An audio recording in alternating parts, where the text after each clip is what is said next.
Get your free copy of the complete tutorial at www.teachucomp.com/free. You can also fully or partially lock a layer to protect its contents.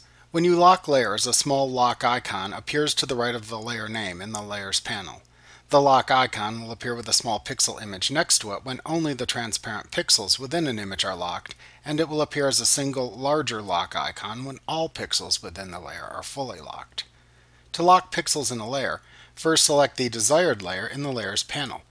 Then select what kind of a lock you want to place on the pixels in the layer. To lock all the pixels in the layer, click the Lock All Pixels button in the toolbar at the top of the Layers panel. To lock only the transparent pixels within a layer, click the Lock Transparent Pixels button in this toolbar at the top of the Layers panel.